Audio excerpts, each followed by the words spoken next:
Asthma அப்படின்னா நமக்கு allergy தன்மையெல்லாம் ஏற்படுறது.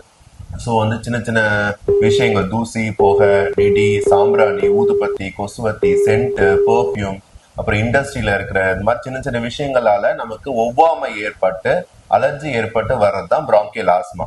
இது சில பேருக்கு குழந்தைல இருந்து இருக்கும், சில பேருக்கு லேட் ஆன்செட் ஆஸ்மா 18 இயர்ஸ் 20 இயர்ஸ்ல வரலாம், பின்னாட்களே வரலாம். ஸோ ஆஸ்மான்றது ஒரு ஜெனட்டிக் ப்ரீடிஸ்போசிஷன் இருக்கணும், அதாவது நமக்கு மரபணுக்கள்லயே அதுக்கு இருக்கிறதுக்கான வாய்ப்புகள் உண்டு. ஸோ இது வந்து ஆஸ்மாவோட எப்படி வரும்ன்றது.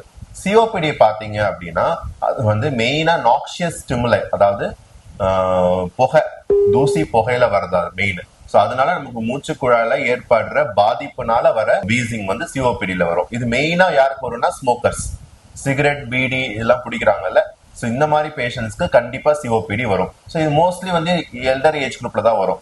யங்கர் ஏஜ் குரூப்ல சின்ன வயசுல சிஓபிடி வருது ரொம்ப ரேர். கன்ஜெனிட்டல் ஃபார்ம்ஸ் இருக்கலாம், பட் ரொம்ப ரேர் வந்து சின்ன வயசுல வருது. எல்டர்லி பேஷண்ட்ஸ்ல தான் ரொம்ப காமன். ஸோ இதை பேசிக் டிஃபரன்ஸ்.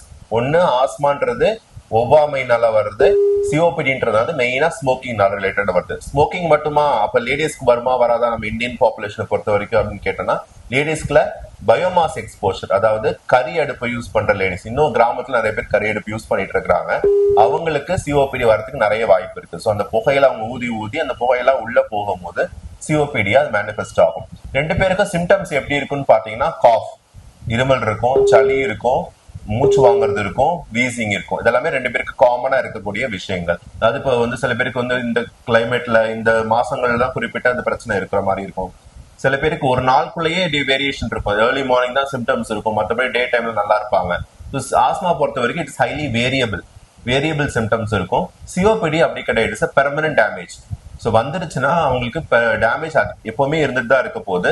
எக்ஸாசபரேஷன் சொல்றது அதிகமாகிற சிம்டம்ஸ் வேணா கொஞ்சம் அப்பப்போ வந்துட்டு அதிகமா போகுமே தவிர, சிஓபிடியை பொறுத்த வரைக்கும் அந்த ப்ராப்ளம்ன்றது அவங்களுக்கு ஒரு தடவை வந்துருச்சுன்னா அது கடைசி வரைக்கும் அவங்க கூட தான் இருக்க போகுது. ஆஸ்மா அப்படி கிடையாது, it has waxing and Manning episodes, அதாவது வரும் போகும் அந்த மாதிரி.